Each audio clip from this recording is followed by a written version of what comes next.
Hello everyone, welcome back to more Pokemon Colosseum. Last time we started the post game and we just kind of wandered around thinking what the hell we were supposed to do. And I just got to say, this is a really nice song to listen to. Like just on the background, if just like procrastinating and thinking about some things and setting things up. This is a nice song. Now to move on, there's this bald guy just kind of walking around. Let's talk to him. theadv, that's enough of your antics. Party's over. Well, you heard him first. Party's over, everyone. Time to go home. Alright, Lantern and Seedra shouldn't be a huge problem except the fact that no, it isn't a problem. We have our boys here and we're gonna take some names and eat some cookies or something like that. Let's send out Glow Stick. Realistically, just to take hits. I know Han is just gonna die if he stays in here. Probably because he's on low health, but you know. Giga Drain. Do some giga damage. Sidra is done. He shakes his head in refusal to die, but he realizes that it's far too late and he's dead. And 600 XP for Ricky. Pelipper, what an annoying ass Pokemon. Yeah, no, that's one of like the glaring weaknesses of our team. We don't have an electric type, but you don't really get many electric types in this game. Like there's Flaffy you can get, and Raikou. And Blustle? I guess there's Blustle. I suppose we could have chosen to use Blustle, but I mean, to be fair, Blustle wouldn't have even been that bad, but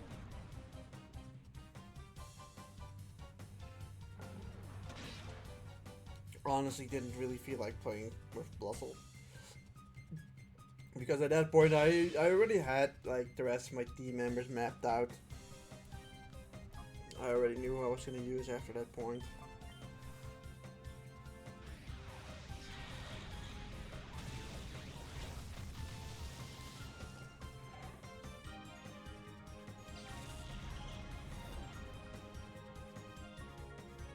Alright. Lantern has been desecrated. In comes Starmie. I feel like I've faced someone with like the exact same team before. Oh yeah, no, I think Aimbot uses both Lantern and the other one. Lantern and Starmie. It's unnecessary Starmie. Although that's only in the second battle, not in this first battle. Alright, see you later, Pelipper. You got absolutely fucking destroyed. Fucking destroyed.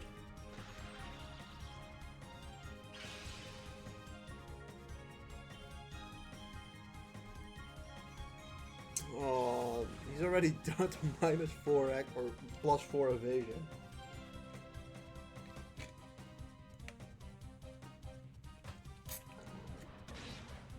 Good job, Glow Stick. It's just not good enough. No, just to hit him once.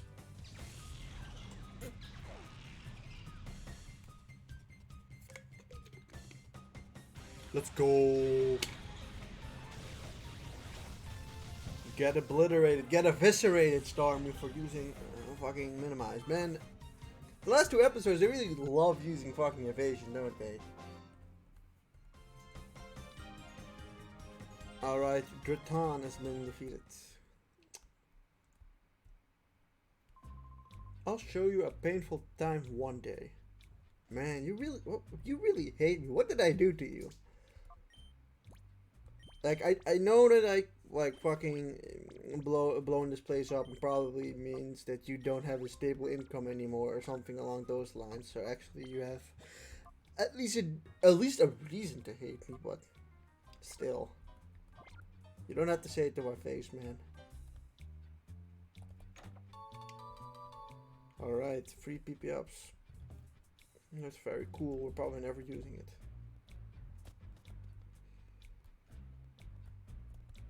Alright, there's big guy. Hey, big guy. Hey, alright, personal space, my man. Personal. He just pushed me through that thing, too. Wait. Mate. This place is taking a lot of damage. Even I couldn't mess this place up badly. Huh, you're telling me to...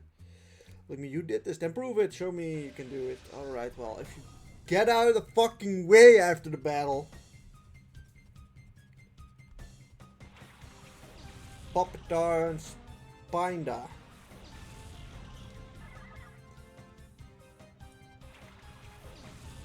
We're using Meganium and Actelera. Alright, use Gigante Dranke and Bubble Beam. That's gonna swell. Jeez.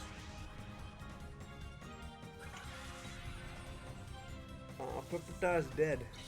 You know, it sucks for you that your Pupitar wasn't one level higher, because then he could evolve into Tyranitar. But, you know, I understand why you didn't evolve him, because otherwise you'd have to fucking watch the sandstorm every fucking turn, and that sucks. It's already annoying in the normal game, right? But it's even worse in a game like this. Like, that's why like, if I ever play XZ, I'm probably not using the fucking Larvitar, even though the Larvitar has Dragon Dance, right? Just because of Sandstorm animations, it isn't worth it, but also, like, if you use the Larvitar, you don't get Tyranitar until, like, pretty much the very end of the game. Like, you usually don't even get to level 55 before fighting the final boss. So you only really have Tyranitar for the end game. Or I mean for the after game, not even the end game. Really, like the Larvitar you can get in that game really isn't that worth it. But that's the problem with like all of the pseudo legendaries, that they just evolve too late. Like I swear that, like, it's a fun progress, right, in the normal game, right, to have a really weak Pokemon for a long time that, like, you know, grows and you put a lot of investment into it to become a super good Pokemon, but usually you only get, like, a good late game Pokemon out of it, and depending on the game, it varies from levels of worth it. Like, in Generation 1 you have, or in Kanto you have Dragonite, who you basically only get for the final battle, especially in the first game, so he's not worth it at all.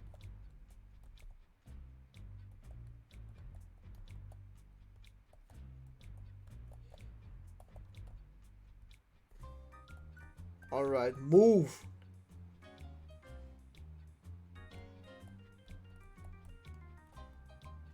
Alright, now move again.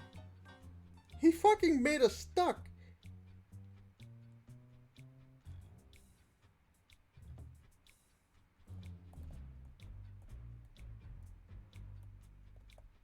Alright. He just had to glitch out of the way. Yeah, though, that is kind of a problem in this game, and it happens on some areas. Mostly a gate village, though. Like, I've been soft locked in that area. Well, soft locked. I had to reset for it, and depending on, like, the last time you saved, that could just, like, discourage you from, like, playing the game further. Like, that's one of the worst feelings, losing, like, a ton of progress. It sucks. And I remember when that happened to me, when I played this game once and it happened to me, and I remember losing, like, a genuine, like, something like 3 hours of fucking gameplay because of that, and I think I just didn't go further with that playthrough after that. I also once remember, this is a story about Pokeros. I once had Pokeros. Actually, I've gotten Pokeros a couple of times now, but I got Pokeros back in the day when I was a young child in Pokemon Platinum. It was late at night. It was very late at night, and I had snuck my DS with me before going to bed. But I was tired, right? So I remember what happened is I got Pokerus. I was all crazy about getting Pokerus. I was playing further and I fell asleep, and then my DS fell out while I was sleeping, and then I lost Pokerus. Just such an it's an amazing story, I'll admit that. But I remember back then I was so fucking sad about it. I also got Pokerus in Brilliant Diamond, like the legit way. After that, those are the only two times I can remember getting it legit. Oh yeah, no, that's fucking. Nah, that's not very cash money, man. I was gonna say some other things, but I'm glad that I stopped myself from saying those other things because they were not the right words.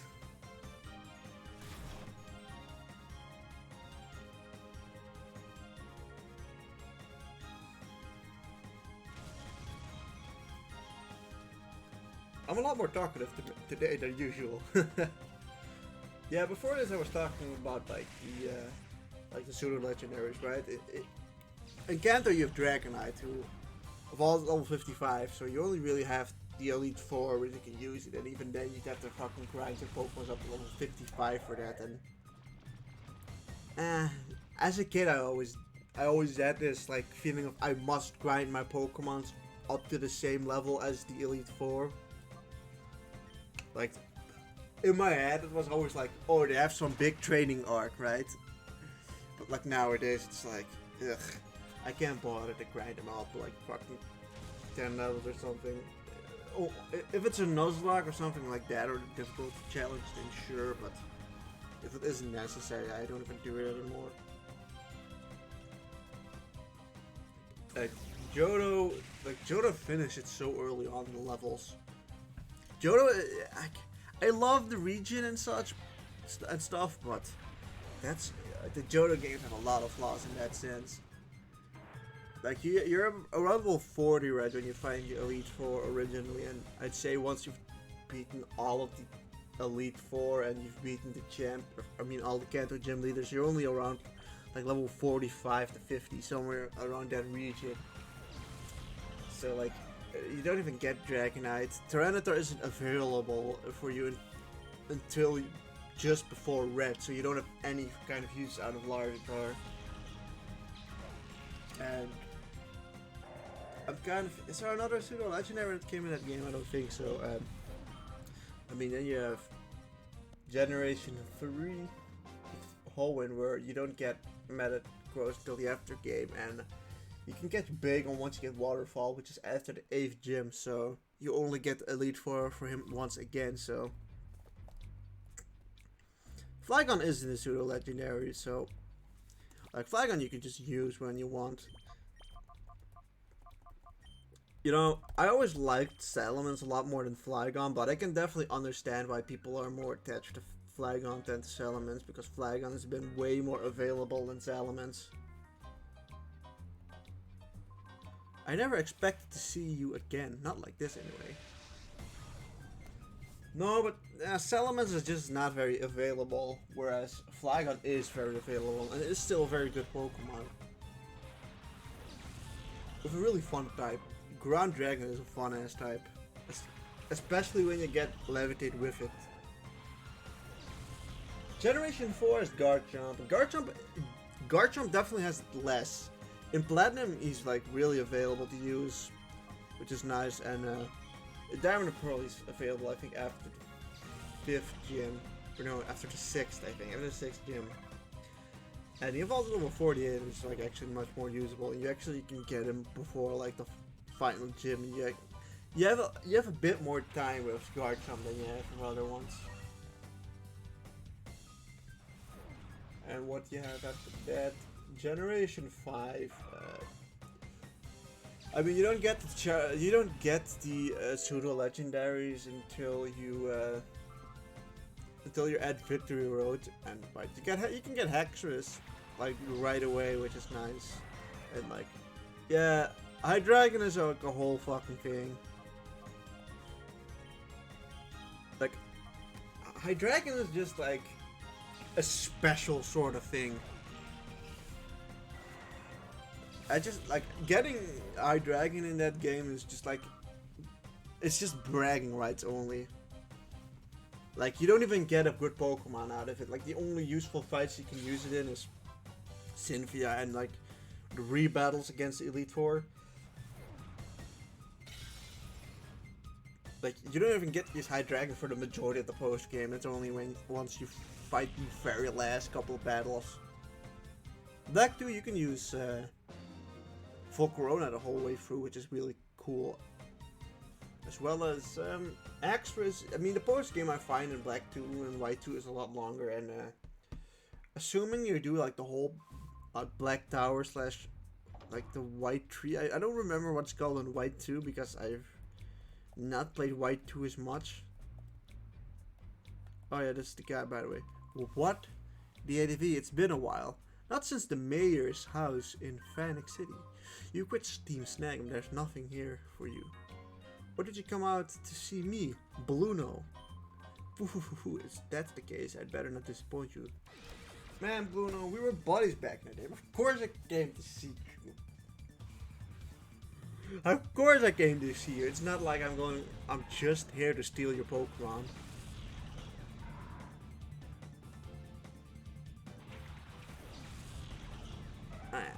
Alright, Soul, Heracross, known as Beetlejuice.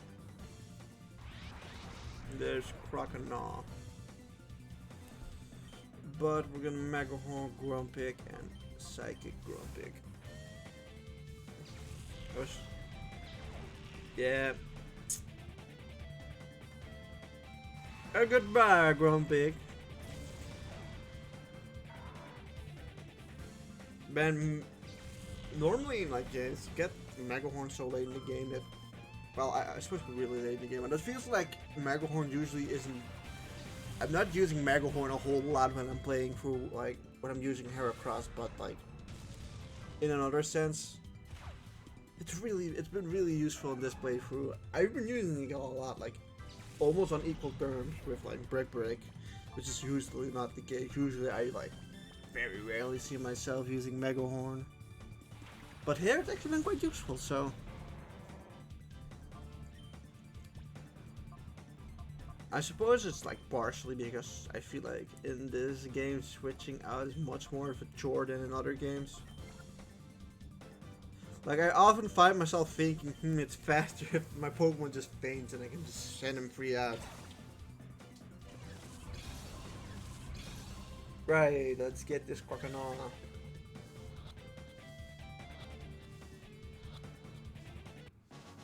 Ka-ching! We got him.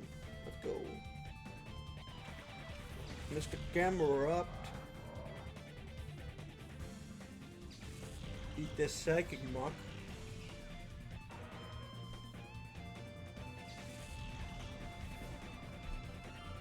Muck, Camerupt, and Grumpig. This guy really loves his horn Pokemon, doesn't he?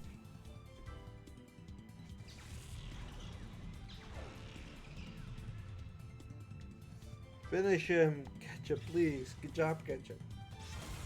I knew you had it in you. Backward. Camerupt also has a pretty distinct cry together with its pre-evolution Numel.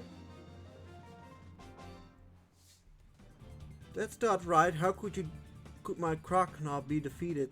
He was 25 to 30 levels lower than my Pokemons. Enjoy snagging my Shadow Croconaw while you can. There are still more Shadow Pokemon trainers out there. Okay.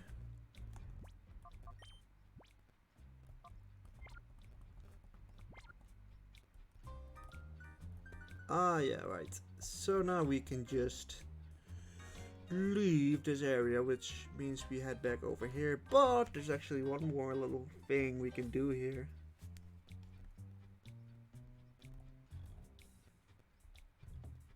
Alright, get out of my way. Yeah, now we can start saving. Yeah, let's go. Yeah, no, we've got a lot of these Pokemon. So, just like gonna use the Good old training, the good old healing method.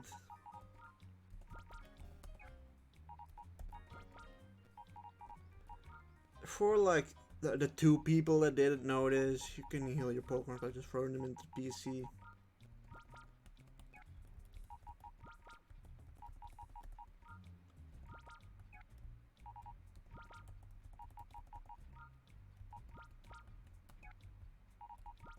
Unfortunately, they don't have an option to like pick up all of them at once.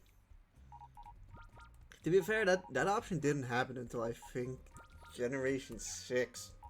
It might have been in Generation 5, I'm not 100% sure. I have like very distinct like memories of using the box system in like in Generation 3 and 4, but not really in Generation 5. I don't know why that is though. Scrub. Didn't expect to see you here. Because of you, my standing in Cypher is in the dumps. Man, it's Scrub, he's back! I actually didn't realize he would be here. He's got Wildfat and Metachan, so... It's a very cool team, my friend. But I'm just gonna have to Mega Horn the shit out of your Metachan. Right, so you're using Wobbuffet in the double battle, which is like the first mistake you made because... Well, I'm not gonna attack your Wobbuffet now for... you've made it a 2-on-1 battle.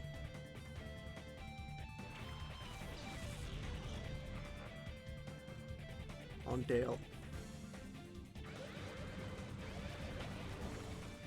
You think a Mega Horn would kill it?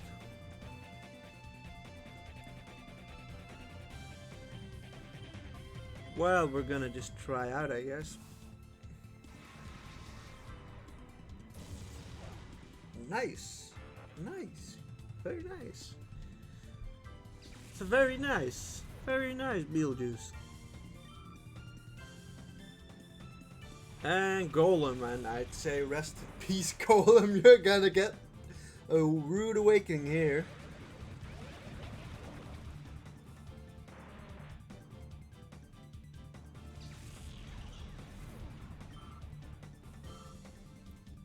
And now it's just Wobbuffet.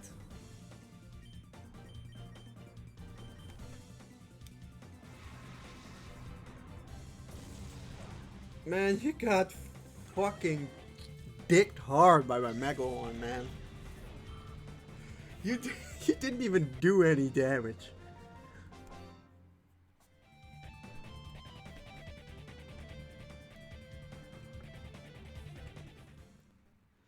Yeah, no, you really fucking fell down the pecking order because Scrub is actually like a relatively difficult boss battle. Like in his very first, the first time you face him at least. And now it's just kind of a joke, like a real fucking... It's pretty surprising. I think we went the wrong way.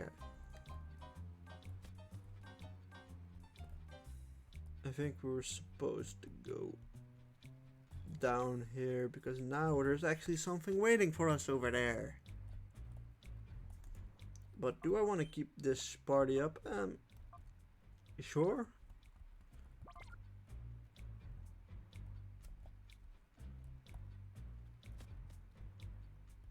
All right.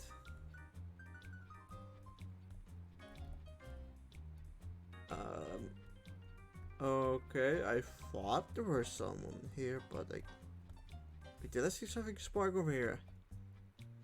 No, I guess not. I thought like once you catch or had an encounter with Bluno that something would happen over there, but I guess not.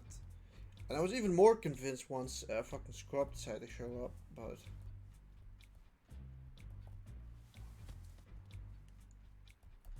I guess that's it. Oh. Cloak appears now. We faced Cloak before as well, though.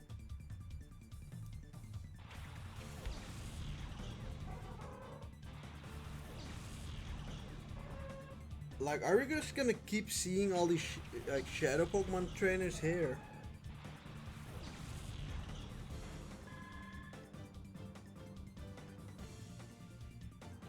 Just interesting.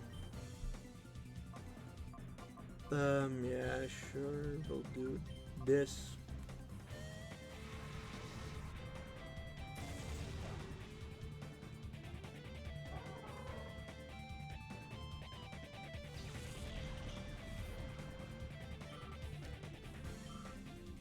Now I'm interested in the information about the recurring trainer over here.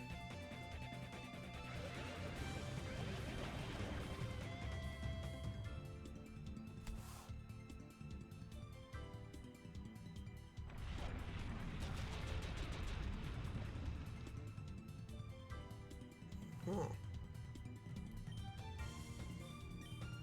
Right.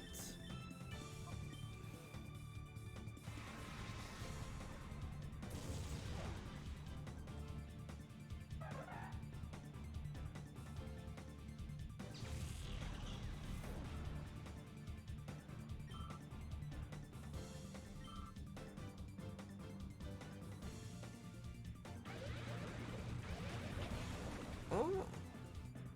Alright, apparently it's like, this is just like a way to get the second chance for these Pokemon.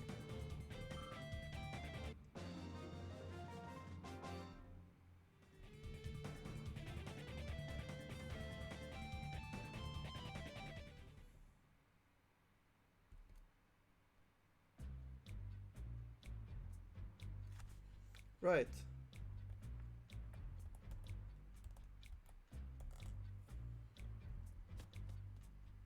I guess we'll just move on. Oh, where to? I have no clue. I guess we're gonna pirate? I don't know, man. That was like the only lead we had. Yeah, I was hoping for that.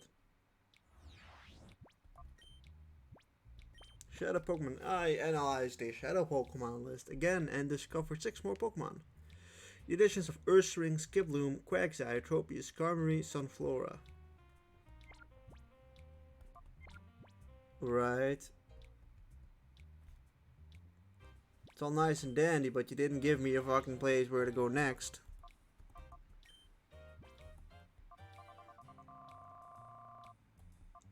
We're still missing Smeargle and Ursaring and Colava, and we don't have a location for Colava yet, but you know, we're kind of coming up on time, to be fair. So, everyone, if you enjoyed this episode, please leave a like, a comment, and subscribe.